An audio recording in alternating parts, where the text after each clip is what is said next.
Poet Mary Oliver writes, "In this universe, we are given two gifts, the ability to love and the ability to ask questions, which are at the same time the fires that warm us and the fires that scorch us." So, it was one of those phone calls that starts off not so well and then swiftly goes downhill.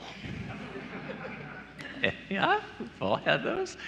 I was returning a call, innocently returning a call to someone who had left a voicemail asking to talk about Unitarian Universalism. I dialed the number, the phone rang, someone answered. I introduced myself. Hi, it's Reverend Tim Kutzmark from the Unitarian Universalist Church in Fresno. I thanked them for their interest in Unitarian Universalism, and I asked them how they had heard about the church. They replied, "A friend said you were the devil's church." Remember, I said it was one of those phone calls that starts off not so well and then swiftly goes downhill. "I don't think we're actually the devil's church," I replied. "I like to think that we're love's church." I did my best to answer their continuing stream of questions, trying to help them understand that Unitarian Universalism wasn't a satanic cult, but a legitimate, honest-to-goodness religion.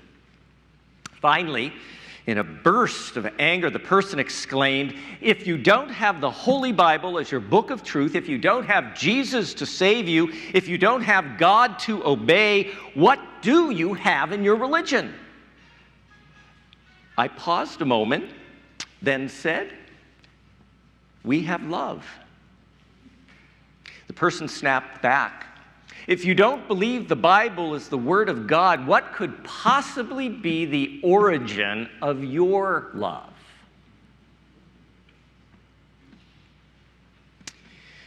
Throughout the ages, all cultures and religions have created stories to explain the origins of things.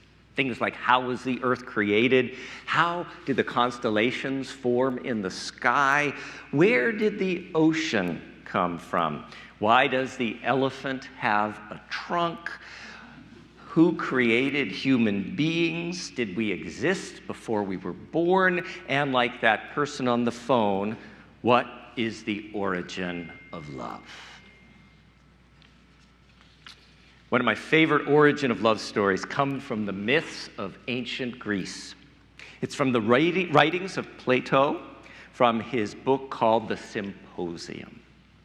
As recounted on the website regain.us, the setting for this origin of love story is an after-dinner discussion between several great Greek thinkers, including the philosopher Socrates, the aristocrat intellectual Phaedrus, and the comic playwright Aristophanes. Now, you got to know, those gathered together were kind of tipsy and loose-lipped, the result of an ample flow of wine throughout the meal. Yeah. They proceeded to offer speeches in honor of Eros, the god of love. The website regain.us recounts this origin of love as first told by Aristophanes. A long time ago, there existed 3 different types of human beings. Now, I pause to note that Aristophanes told his story from a binary understanding of gender. If he were telling it today, I like to think he'd craft a story to include non-binary identity as well. So, Aristophanes writes, a long time ago, there existed 3 different kind of people. The male, who came from the sun, the female, who came from the earth, the androgynous figure, who came from the moon and had both male and female aspects. These three types of humans were called the children of the sun, the children of the earth, and the children of the moon. Now, each of these early humans had a round body with 4 arms and 4 legs, 8 limbs in total. They also had 2 faces, one on each side of their head, and 4 ears.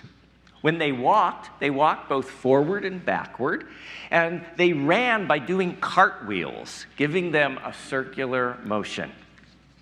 Now, despite looking rather goofy in appearance and movement, these early humans were also incredibly powerful, and they wanted to exercise that power. They devised a plan to head up to the heavens and take on the gods there to conquer them. In response, Zeus, the king of the gods, used thunderbolts to split the humans in half, separating them into 2 bodies. So now we have multiple pairs of newly separated male bodies, newly separated female bodies, and newly separated male and female bodies. Zeus then scattered these human beings far and wide, separating each from their other half. This is where the concept of looking for one's other half comes from. Some males sought their other halves, who were also male. Some females sought other females, their other half. And some males sought their other halves, who were females, while likewise some females sought their other halves, who were male. This, according to Aristophanes, is the origin of love. Gay love, lesbian love, and straight love. There they were, separate, looking for one another's half. The website continues. And once these human types were lucky enough to find the other half, they would cling to each other so they would never be separated again. Aristophanes then issued a real warning that humans should not repeat their mistakes in thinking they could take on the gods. They should fear and worship gods, or else they may risk being cut in half yet again, which would result in their hopping around on one leg. That would be very difficult. But if humanity chose to work with Eros, the god of love, then we can avoid such a fate and instead find our other half and once again be whole. The origin of love. Now, this is kind of an awesome, but also when you think about it, thunderbolts being cut in half, bloody half bodies jumping around. It's a pretty awful myth to describe the origin of love, or at least the origin of romantic love. But Unitarian Universalism, and this is really important, Unitarian Universalism is a religion without myths. Our human ability to reason led our Unitarian and Universalist predecessors to let go of stories that, while being symbolic, did not reflect reality. Religious myths may be considered true stories by some religious people around the world, but for Unitarian Universalists, we believe that the stories we tell about the world and the meaning of life must have a basis in reality and must be compatible with science. As Unitarian Universalists, I am happy to testify that we do have a story about the origin of love. Our story meets that rational and scientific criteria. But before I share it, and I know you can't wait to hear it, I'd like to shift our exploration of Aristophanes' romantic love toward a broader and more universal love. Now, love is one of those words that gets used so much that we sometimes lose sense of what we're really talking about. When we say love is the center of our faith, what are we saying? What does it mean? One of my spiritual teachers showed me this terrific and specific way to understand love. And whenever I'm pulled away in kind of that vagueness of love, I remember this. They first wrote out the word love. They then separated the letters apart, L-O-V-E. So, with this formula, love became living out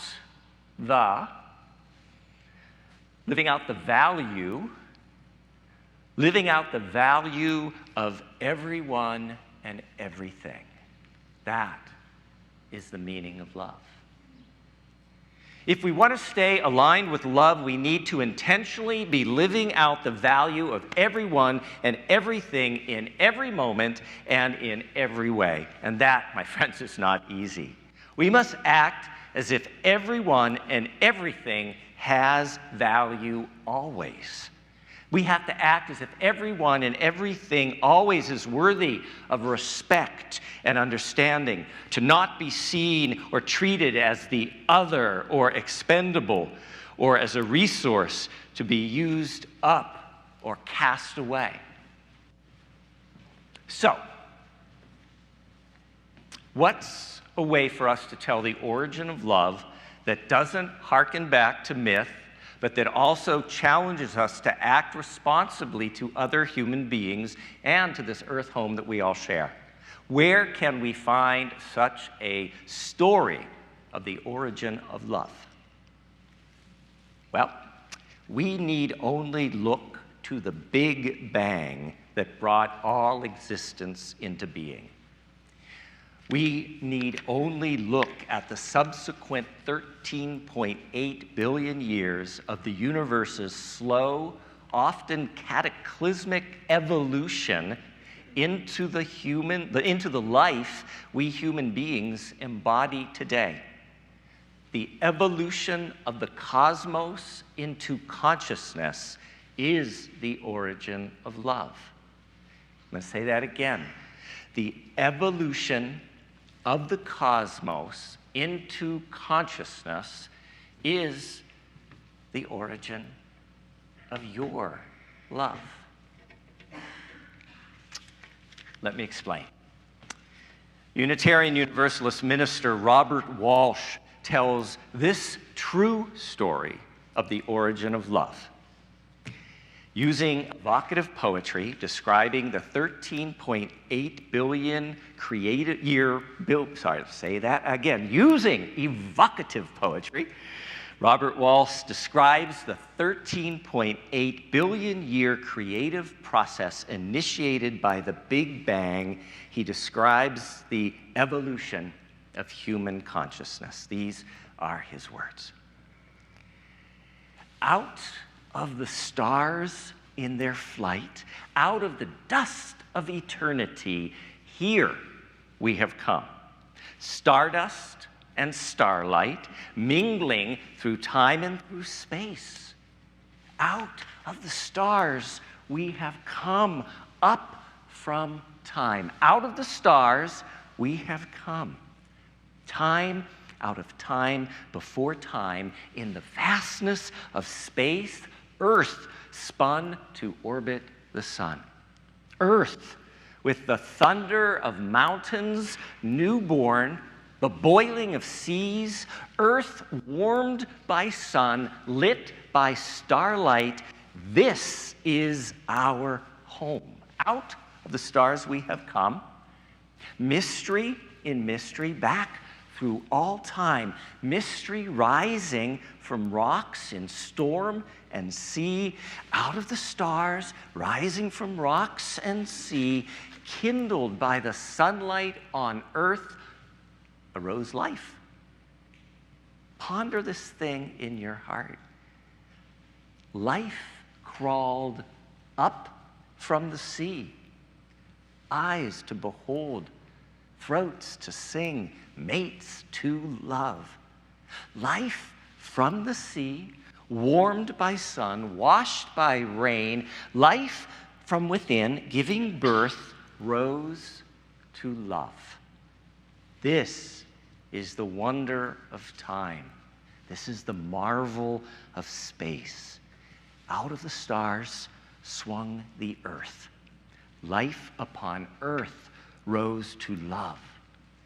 This is the marvel of life, rising to see and to know. Out of your heart, cry wonder. Sing that we live. Sing that life upon earth rose to love. Sing that we upon earth rose to love. This is the origin of love.